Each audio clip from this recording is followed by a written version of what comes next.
தம்பி இங்கே பாருப்பா. ஸ்டார்ட் ஆச்சுண்ணா. இங்கே பாருங்க, இந்த இதெல்லாம் நல்லா நல்லா ஃபோக்கஸ் பண்ணி காட்டுங்க. அதுக்கப்புறம் மீசையெல்லாம் பாருங்கள், ஸ்ட்ரெயிட்டாக விட்டுருக்கேன். அதில் ஒழுங்கா நீ பேசு. சரிண்ணா, ரைட்ண்ணா, போயிடலாம், ப்ரோக்ராம் போயிடலாமா? எல்லாருக்கும் முன்னே காலை வணக்கங்க. கால் மேலே கால் போட்டு அப்படியே ஸ்ட்ராங்காக ஒரு காஃபியை போட்டு போர் அடிச்சுன்னு நம்ம டிவியை போட்டு நீங்கள் பார்த்துட்டு இருக்க ஷோ இது கையில் சிக்கின வீடியோவும் அது கழுவி விட்டுன வீடியோவும். ஸோ வழக்கமாக நம்ம ப்ரோக்ராமை எப்பயுமே ஒரு தத்துவத்தோடு தான் ஆரம்பிப்போம். ஸோ டுடே தத்துவம் of the thought of the கருத்து என்னன்னு பார்த்தீங்கன்னா, எப்பயுமே ஃபர்ஸ்ட் லவ் இருக்கிறது ரொம்ப கஷ்டங்க. ஆனால் அதோட மிகப்பெரிய கஷ்டம் என்னன்னு பார்த்தீங்கன்னா, இது ஃபர்ஸ்ட் லவ்னே தெரியாமல் தான்.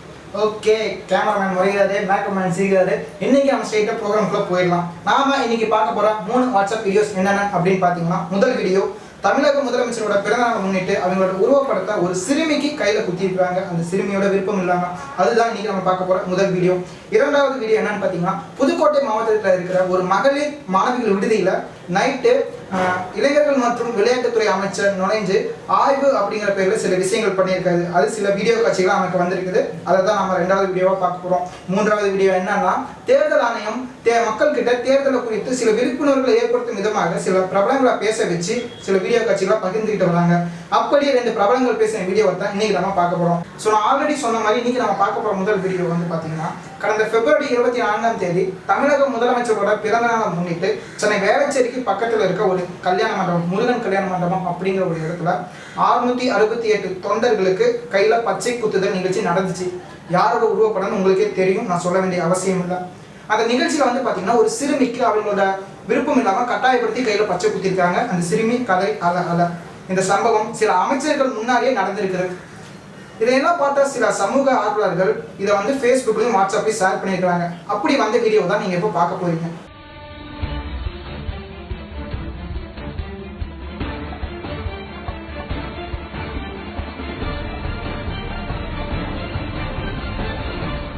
அடுத்த வீடியோ என்னன்னு பார்த்தீங்கன்னா, அதே அமைச்சரவையிலிருந்து இன்னொரு அமைச்சர் பண்ண வேலைகளா இல்ல லீலைகள்னு சொன்னாதான் கரெக்டா இருக்கும். அந்த அமைச்சருடைய லீலைகள் தான் நமக்கு வாட்ஸ்அப் வீடியோவா நம்ம கைக்கு வந்திருக்குது. யார் அந்த அமைச்சர் அப்படின்னு கேட்குறீங்களா? தமிழ்நாடு இளைஞர்கள் மற்றும் விளையாட்டுத்துறை அமைச்சர் தான். புதுக்கோட்டையில ஒரு விமென்ஸ் ஹாஸ்டலுக்கு நைட் டைம்ல ரைடிங்கிற பேர்ல போய் அங்க இருக்கிற பொண்ணுங்க கிட்ட கை காலை வச்சுட்டு சும்மா இல்லாம அவங்க மேல கை போட்டு பேசுறதும் அவங்களோட உடைகளை பிடிச்சி இழுத்து பேசுறதும் அந்த அமைச்சர் தகாத முறையிலையும் தகாத வார்த்தைகளையும் பேசியிருக்காரு. அப்படி என்னதான் பேசினாரு அப்படின்னு இதுக்கு மேலே என்னால் சொல்ல முடியாது. நான் சொல்ற அளவுக்கு வார்த்தைகள் இல்லை, அந்த அளவுக்கு அந்த மனுஷன் நடந்திருக்காரு. அந்த வீடியோவை நீங்களே பாருங்க. ஏன்னா அந்த வீடியோ போட்டு கொஞ்சம்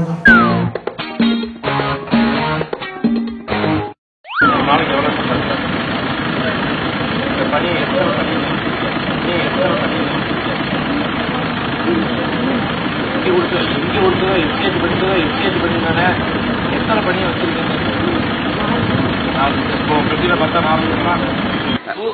கோவில்பட்டியில 7 கோடிக்கு தடுப்பு போட்டிருக்கு. தடுப்பு போட்டு திறக்கிறதுக்கு அம்மாவுக்கு எழுதி வச்சாச்சு. மண்ணுதான் இருக்குன்னு சொல்ற. எல்லாரும் நீ பார்த்தோம்னா பையன் சொல்ற, கோவில்பட்டியா பக்கத்துல மண்ணுதான் இருக்குன்னு சொல்ற. 7 கோடி உங்க மாவட்டத்துக்கு போட்டிருக்கு. அதுல நல்லா விளையாடல. நீ இப்ப என்னென்ன கேம்ஸ் விளையாடுவ? ஹாக்கி விளையாடுற ஆளை பார்த்தாலும் தெரியாது. நீ முதல்ல வந்து இப்ப வெயிட் போட்டிருக்க. உங்க அம்மா சொல்லிருக்காங்க. உங்க அம்மாவுக்கு தெரியாதா? ஏன் இப்ப தெரியாம போச்சு? உங்க அப்பா கூட இல்லையா? அப்ப அம்மாவுக்கு தெரியாது, அப்பாவுக்கு மட்டும் தெரியுமா? என்ன ஒரு மாசத்துக்கு ஒரு நாளைக்கு 250 ரூபா கொடுக்கணும் உனக்கு சாப்பாட்டுக்கு. ஒரு நாளைக்கு உனக்கு சாப்பாட்டுக்கு ஒரு நாளைக்கு ஒரு ஸ்டூடெண்ட்டுக்கு 250 ரூபா. காலேஜ் பையங்களுக்கே ஒரு மாசத்துக்கு 850 ரூபா கொடுக்குறாங்க. ஒரு நாளைக்கு 250 ரூபா கொடுக்குறாங்க. பாத்துக்க. அப்பா என்ன வளர்த்துறாரு? அப்பா இல்லையா? எப்படி 200 இல்ல வெளியே வேற டிராவலிங் பண்ணி தர இல்ல 200. எந்த ஊரு? பொங்குடி. சரி, அதுக்கு காலையில டிஃபன் என்ன சாப்பிட்டேன்? சரி, அப்புறம் மத்தியானம் வாயில என்ன வச்சிருக்க? மத்தியானம்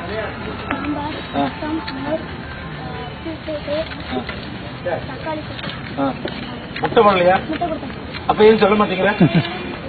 சரி, அதுக்கு என்ன மெடல் வாங்குங்க? ஒன்றும் வாங்கல. உனக்கு சோறு போட்டு உன்னை ஹாஸ்டல்ல படிக்க வச்சது ஸ்போர்ட்ஸ் ஆஃபீஸருக்கு. ஏதாச்சும் விளையாட்டுல திறமையா இருக்கணும்னா சும்மா எல்லாமே கை தூக்குறதுக்கு மட்டுமா போற? எந்த வருஷம் கொடுத்தாங்க இந்த ட்ரெஸ்? இந்த வருஷம் உனக்கு 3 கோடி கொடுத்தாங்க. ஷூ எத்தனை இருக்கு? 1 தான் இருக்கு.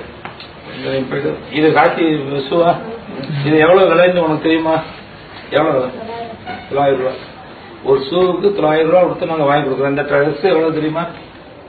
உனக்கு ட்ரெஸ் வாங்கி கொடுத்து ஷூ வாங்கி கொடுத்து ஒரு நாளைக்கு சாப்பிட்றதுக்கு 250 ரூபா கொடுத்து நீ ஒரு மெடல் கூட வாங்கலைன்னா, ஒரு கோல்டு கூட வாங்கலைன்னா உனக்கு சாப்பாடு விட்டு என்ன அர்த்தம்?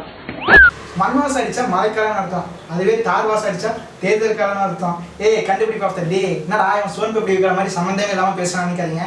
டேரக்டர் சார் டைம் ஓட்டுன்னு ஏதாச்சும் பேசுகிறா அப்படின்னு சொல்லிட்டாரு, அதான் பேசிட்டு இருக்கேன். ஸோ நான் ஏற்கனவே சொன்ன மாதிரி இப்போ நம்ம பார்க்க போகிற அந்த 3வது வீடியோ என்னன்னு பார்த்தீங்கன்னா 2016 தேர்தல் குறித்து பிரபலங்கள் பேசின அந்த வீடியோ தான். இப்போ நம்ம முதல்ல பார்க்க போகிற அந்த வீடியோ யாருன்னு பார்த்தீங்கன்னா, லஞ்சம் தவிர்த்து நெஞ்சம் நிமிர்த்து அப்படின்னு சொன்ன ஒரு நபர். அதுக்கு உதாரணமாகவும் வாழ்ந்துட்டு இருக்காரு. அந்த நபர் யாருன்னு உங்களுக்கே தெரியும்.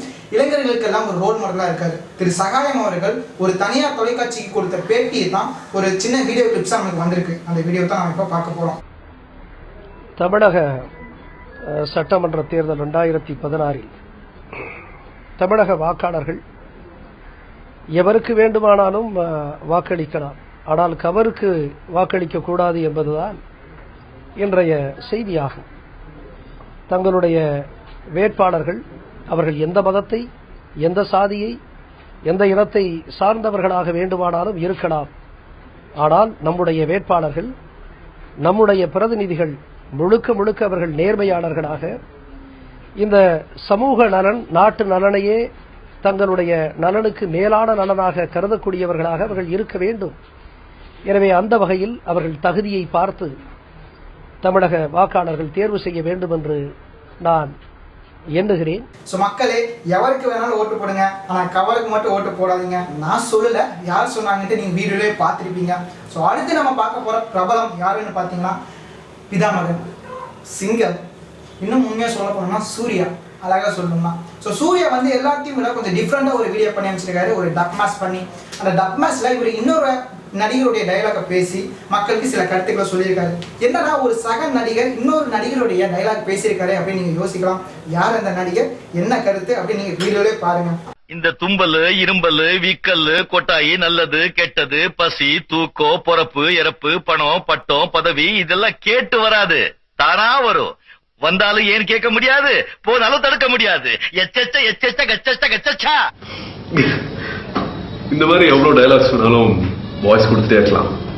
ஆனா இந்த எலெக்ஷன்ல உங்களோட வாய்ஸ் யாருக்காகவும் விட்டு கொடுக்காதீங்க. Please come out and vote. So மக்களை, சூர்யா சார் பேசின வீடியோவை நல்லா கவனிச்சிருப்பீங்கன்னு நினைக்கிறேன். யார் அந்த இன்னொரு நடிகர், அவர் பேசுகிற டைலாக் என்ன, அவர் சொன்ன கருத்துக்கள் என்ன அப்படிங்கிறத நல்லா கவனிச்சிருப்பீங்க. என்னடா என் வார்த்தைக்கு வார்த்தை மக்களே பேசுகிறேன்னு நினச்சிக்காதீங்க. நான் அந்த கட்சிக்காரன் கிடையாதுங்க. நம்ம சோழ பாலிடிக்ஸ்லாம் வேணாம். என்ன ரைட்டுங்களா? என்ன எதுவும் தூக்காதீங்க, அடிக்காதீங்க. பாலிடிக்ஸ் வேணாம் பேசிடலாம். ஓகே, எத்தனை பேர் சொன்னாலும் நானும் என்னோட கருத்தை சொல்லிக்கிறேன். ஓகேங்களா? தயவு செய்து காசு வாங்கிட்டு உங்க ஓட்டுகளை விற்காதீங்க. உங்கள் உரிமையை சரியா பயன்படுத்துங்க. Right, okay. Today we are coming to the conclusion of our today's program. மீண்டும் இதே நிகழ்ச்சியில் அடுத்த வாரம் உங்களை வந்து சந்திக்கிறேன். அதுவரை உங்களிடமிருந்து விடைபெற்றுக் கொள்வது உங்களுக்காக தொண்டை தண்ணி போக கத்திக்கிட்டு இருக்கும் உங்க விஜய் பாலமுருகன். நன்றி, வணக்கம்.